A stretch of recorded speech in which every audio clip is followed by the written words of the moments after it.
निकल के आए हैं। कल राहुल गांधी जी से मुलाकात हुई, जिलाध्यक्षों की घोषणा भी हुई है। क्या आला कमान ने बोला है, टास्क क्या दिया है राजस्थान के लिए? देखिए, हमारे 26 तारीख को एआईसीसी में जनरल सेक्रेटरी ऑर्गेनाइजेशन वेणुगोपाल जी ने जिन 6 स्टेट में संगठन सर्जन के तहत जिलाध्यक्ष बने हैं, वहाँ संगठनात्मक स्थिति के ऊपर चर्चा करने के लिए बैठक बुलाई थी।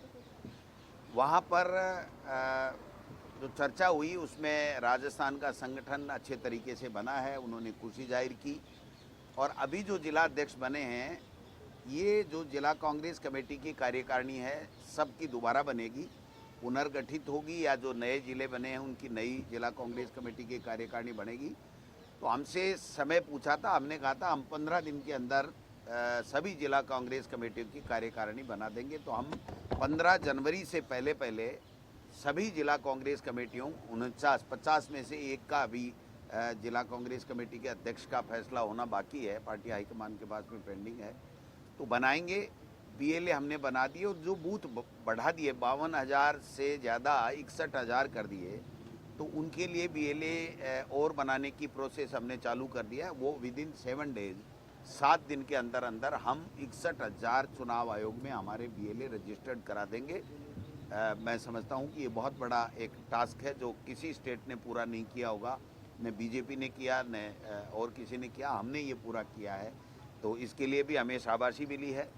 और जो एसआईआर में इन लोगों ने बेईमानी और षड्यंत्र करने के लिए जो फार्म नंबर 7 जो काटने के लिए लोगों के 10-10 हज़ार, 15-15 हज़ार, 20-20 हज़ार के ब्लॉक के अंदर जो फार्म दिए गए थे, उनको हमारे बीएलए ने, हमारे नेताओं ने, हम जिला कांग्रेस कमेटी के अध्यक्षों ने, ब्लॉक कांग्रेस कमेटी के अध्यक्षों ने, संगठन के लोगों ने जाकर के वहाँ पर जिला कलेक्टरों और तमाम एसडीओज के धरना दिया, और उससे वो ब्लॉक के अंदर जो फार्म दिए वो ये ऑनलाइन नहीं कर पाए।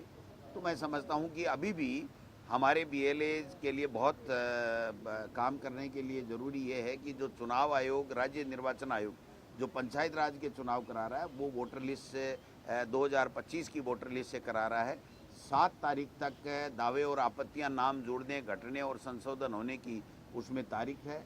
तो आज हम एक सर्कुलर और जारी कर रहे हैं हमारे तमाम बीएलए और हमारे तमाम ब्लॉक अध्यक्ष और जिला अध्यक्षों को कि 7 तारीख तक जिसके भी नाम जुड़ाने घटाने हैं उसके ऊपर बीजेपी कोई बेईमानी नहीं करे, उसके ऊपर भी निगरानी रखें, और अपने जो मतदाता हैं, कांग्रेस आइडियोलॉजी के लोग हैं, उनका किसी का नाम जो है वो जुड़ने से नहीं रह जाए। इस तरीके से हम लोग इस दिशा में भी काम कर रहे हैं। और पार्टी हाईकमान ने हमें पूछा कि आगे के 3 महीने का क्या रोड मैप है, तो हमने बताया कि साहब अभी विधानसभा भी चल रही है और मार्च और अप्रैल में देरी से ही सही, लेकिन अब चुनाव करवाना पड़ रहा है, मजबूरी है इनकी, क्योंकि सुप्रीम कोर्ट ने ये कह दिया कि पंचायत चुनाव और नगर निकाय चुनाव अगर आप 15 अप्रैल तक नहीं कराते हो तो कंटेम्प्ट ऑफ कोर्ट लगेगा, आपको कराना ही पड़ेगा। और राज्य सरकार ने, चूँकि पंचायत राज के अंदर 3,000 करोड़ रुपए हमारे लैप्स होने जा रहे हैं, 31 मार्च को लैप्स हो जाएंगे, तो ये भी सरकार के लिए दिक्कत वाली बात हो गई, क्योंकि इन्होंने पहले 1 स्टेट 1 इलेक्शन का राग अल्पाते हुए इन्होंने दिमाग ही नहीं लड़ाया कि संवैधानिक व्यवस्था है, वित्त आयोग आपको पैसा नहीं देगा, भारत सरकार किसी भी रूप में इंटरवेन करके आपको पैसा नहीं दिला सकती है, स्टेट का नुकसान हो जाएगा, ग्रामीण विकास ठप हो जाएगा, वैसे भी ठप पड़ा है।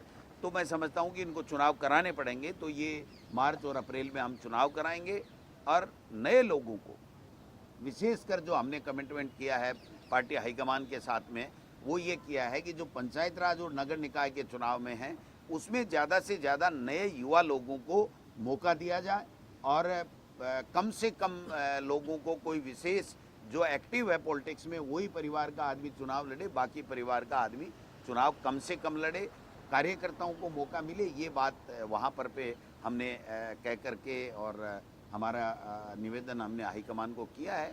तो उन्होंने पूरी संगठनात्मक और जो राजस्थान की विधानसभा के अंदर जो परफॉर्मेंस पिछले समय में 2 साल से रही है उसके लिए भी उन्होंने धन्यवाद दिया है, शाबाशी दी है पूरे पार्टी के तमाम विधायकों को, और जो संगठन में लोग काम कर रहे हैं उन्होंने भी अच्छा काम किया है। तो मैं समझता हूँ कि संगठनात्मक जो स्थिति है वो मजबूत हुई है, और ज़्यादा मजबूत हम अब नए वार्ड बने नगर निकाय के, तो वार्ड की कार्यकारिणी वार्ड अध्यक्षों का भी जो है वो हम जल्दी बनाने का काम करेंगे। और ग्राम पंचायत, पहली बार राजस्थान के अंदर कांग्रेस पार्टी में ग्राम पंचायत अध्यक्ष और उनकी वर्किंग कमेटी भी अब नई पंचायतें बनी है, उसके मुताबिक हम बनाने का काम करेंगे, जिससे संगठन और ज़्यादा मजबूती के साथ में काम करे। और हमने पूरे तरीके से ये बताया कि ये सरकार पूरी पर्ची से बनी और जो दिल्ली से पर्ची आती है उसके अलावा कुछ नहीं करती है। भ्रष्टाचार है, कोई किसी की सुनने वाला नहीं है, जनप्रतिनिधियों की चलती नहीं है, ब्यूरोक्रेसी पूरी की पूरी कैप्चर उस सरकार को कर लिया और भ्रष्टाचार में लिप्त हो गए हैं। तो ऐसे में हम इनको, जनता की समस्याएं हैं उनको कैसे समस्याओं का समाधान हो, इस दिशा में हम सरकार के ऊपर दबाव राजस्थान की विधानसभा में और विधानसभा के बाहर भी बनाने का काम करें। कल विधानसभा में बीजेपी के विधायक बाल ने मस्जिदों से होने वाली अजान का मुद्दा उठाया, कहा इससे लोगों को दिक्कत होती है। क्या सोचती है कांग्रेस पार्टी? मैं समझता हूँ बीजेपी को पुनर्विचार करना चाहिए कि ऐसे लोग भी अगर विधायक बन गए जो सुबह से शाम केवल धार्मिक उन्माद फैला करके अपनी राजनीतिक रोटियां सेकते हैं, ऐसे विधायक के ऊपर तो आगे से चुनाव नहीं लड़ने के लिए प्रतिबंध होना चाहिए सरकारों की तरफ से। लेकिन उनका क्या दोष है? आरएसएस का एजेंडा यही है, बीजेपी का एजेंडा यही है कि धार्मिक उन्माद फैलाओ। आप देखो जो एसआईआर में नाम काटने के आवेदन दिए, किस वर्ग के दिए? 90% उसी वर्ग के दिए। तो बोलो तो क्या साहब ये देखो ये हिंदू और मुस्लिम करते हैं, जबकि ये करते हैं बाल मुकंदाचार्य। ये भगवा जो पहनते हैं उनकी तो लाज उनको रखनी चाहिए, उनकी तो थोड़ी बहुत शर्म करनी चाहिए कि आप किस तरीके की बातें कर रहे हो। ये सेकुलर देश है, हमारा संविधान धर्मनिरपेक्ष राष्ट्र की हमें अनुमति देता है। धर्मनिरपेक्ष राष्ट्र में हर समुदाय को, हर वर्ग को, हर को अपनी अपनी आज़ादी है। और ये इस तरीके की कभी ठेले चेक करता है, कभी लाउड स्पीकर चेक करता है। एक एमएलए का यही काम रह गया क्या? एक सर, राज्य सरकार जो है वो शराब की जो दुकानें हैं उनके बंद होने का समय बढ़ाना चाहती है। आपकी पार्टी सवाल उठा रही है, कह रही है कि इससे क्राइम बढ़ेगा, महिलाओं से जुड़े अपराध बढ़ेंगे। मैं समझता हूँ कि शराबबंदी का समय आ गया और ये शराब का समय बढ़ा रहे हैं। इनको तनख्वाह देने के लिए पैसे नहीं हैं तो और कोई कर्जा ले लो, लेकिन पूरी रात तो दारू मत खोलो। ऐसा नहीं करने देंगे, आप निश्चिंत रहें। करेंगे तो उसका पुरजोर शब्दों में विरोध करेंगे। छोटा सा जी, एक प्रेम भाईसा का मैटर है जोधपुर में, वो साध्वी थी। मैंने भी सुना, देखो मैं ज़्यादा तो डिटेल में नहीं जानता, लेकिन उसकी बड़े लेवल पे जांच होनी चाहिए और सच सामने आना चाहिए। और ये सनातन की बात करने वाली सरकार के लिए डूब मरने वाली बात है कि अभी तक उन्होंने किसी तरीके की कोई जांच नहीं बैठाई और ढंग से जांच नहीं की। हाई लेवल की एक कमेटी बना करके इनको पूरी तरीके से जांच करानी चाहिए कि उनके साथ में ये हादसा किस प्रकार से हुआ। जो भक्त हैं, जो श्रद्धालु हैं, वो लगातार सीबीआई जांच की मांग कर रहे हैं। उनका कहना है कि हमें लोकल एजेंसीज पर भरोसा नहीं, सीबीआई जांच। सीबीआई भी इनकी तो बिकी पड़ी है, लेकिन चलो ठीक है, इनसे तो ठीक ही है, इन वाली एजेंसी तो ठीक है, वरना सीबीआई कहाँ क्या काम कर रही है आप बताओ? वो भी तोता बन गई है इनकी। हमने भी कहा था कल परसों कि रोजाना का टंटा मेट लो। अरे 2 साल ये हो गए, 5 साल अशोक गहलोत जी की कांग्रेस की सरकार और 5 साल वसुंधरा जी की सरकार। तब भी बहुत पेपर लीक की एफआईआर लॉन्च हुई थी, आपको पता होगा। यही किरोड़ी जी थे जो आज मंत्री बने बैठे हैं। इन्होंने 17 दिन तक यहाँ धमाचौकली मचाई थी कि रीट में ये हो गया, वो हो गया, भर्तियों में ये हो गया। तो ये 12 साल की सीबीआई जांच करा लें, दूध का दूध पानी का पानी हो जाएगा। लेकिन इनको कराना कुछ नहीं है। इनको एक ही बात बता रखी है कि भ्रम फैलाओ, झूठ बोलो, जोर जोर से बोलो और इतना जोर से बोलो कि वो सच के नज़दीक करे। आपको कुछ करना नहीं है, केवल आपको भ्रम फैलाना। ये भारतीय जनता पार्टी और आरएसएस का एजेंडा। तो भक्तों की तरफ से जो सीबीआई जांच की मांग की जा रही है, कांग्रेस पार्टी समर्थन कर? हाँ, क्यों नहीं, 100%। हर वो मुद्दा जिसमें जनता ये चाहती हो कि हमें यहाँ से न्याय नहीं मिलेगा, तो वो सेंट्रल एजेंसी के लिए, चाहे वो सीबीआई हो, उसके लिए मांग कर सकती है। ये खुद ही करते थे जब हमारी सरकार थी। तो पता नहीं कितने किरोड़ी जी के तो कोई 1000 भाषण होंगे जिसमें सीबीआई ईडी वो एक ही राग गल पाते थे। आजकल बंद हो गए, वो अलग बात है। सर, एक महत्वपूर्ण प्रश्न, आप दिल्ली गए थे और 2 साल की परफॉर्मेंस को देखते हुए और आगामी जो टास्क को देखते हुए जो गोविंद सिंह डोटासरा और टीकाराम जूली की जोड़ी है प्रदेश के अंदर, उसको आप किस तरह से असेस करते हैं और क्या फ्यूचर में चैलेंज लेते हैं पंचायती राज में? देखिए, अशोक गहलोत जी वांछित थे उस मीटिंग में। वो अस्वस्थ हैं, बॉम्बे हैं, डॉक्टर की सलाह पे वो वहाँ पर इलाज ले रहे हैं। राहुल गांधी जी ने खुद के फ़ोन से फ़ोन मिलाया खड़गे साहब ने, और दोनों ने हमारे सबके सामने उनके स्वास्थ्य के बारे में हालचाल पूछा। उन्होंने कहा ज़्यादा से ज़्यादा 10-12 दिन 15 दिन के लिए डॉक्टरों ने मुझे और एडवाइस किया है, तो उस हिसाब से मैं इलाज ले रहा हूँ, क्योंकि उनके 1 महीने तक लगभग निमोनिया रहा और लंग्स में काफ़ी इन्फेक्शन आ गया। एंटीबायोटिक 1 महीने तक ली तो काफ़ी ज़्यादा वीकनेस भी आ गई और भी कई तरह की दिक्कतें हो जाती हैं।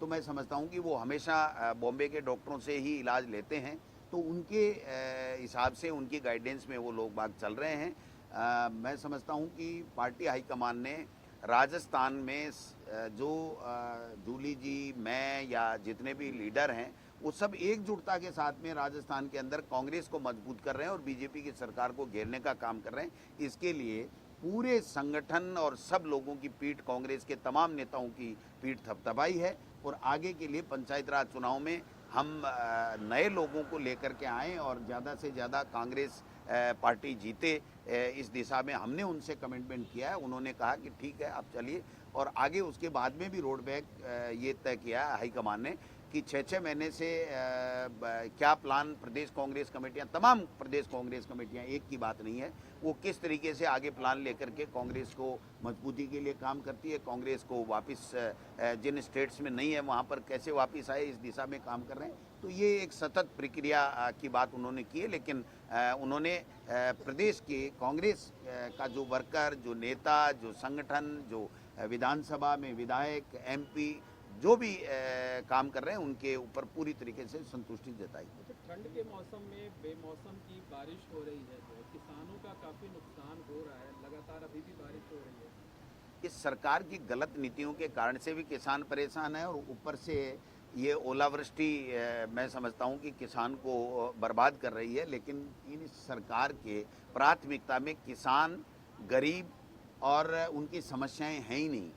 इनके तो केवल और केवल झूठ बोलो, हिंदू मुस्लिम करो और षड्यंत्र रचो, वोट काटो, लोकतंत्र की हत्या करो, एजेंसियों का दुरुपयोग करो और जनता की समस्याएं जाए भाड़ में।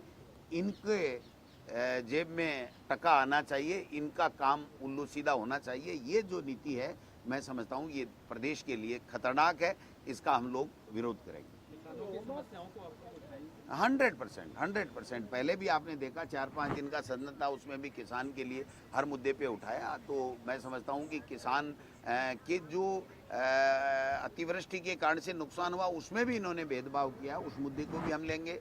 अभी ओलावृष्टि हुई है, इस मुद्दे को भी हम लेंगे। किसान का जो फसल बीमा में जो मुआवजा नहीं मिल रहा है, उसके साथ ठगी हो रही है, उस मुद्दे को भी लेंगे। किसान के साथ हर तरीके से सौताला व्यवहार हो रहा है, गरीब को और ज़्यादा गरीब बनाया जा रहा है, और ज़्यादा परेशान किया जा रहा है। उन सब मुद्दों को लेकर के हम राजस्थान की विधानसभा में इस सरकार से जवाब मांगेंगे। नहीं देंगे तो इनके नाक में नकेल डाल करके दिलवाएंगे जवाब। ठीक है, थैंक यू। Thank you.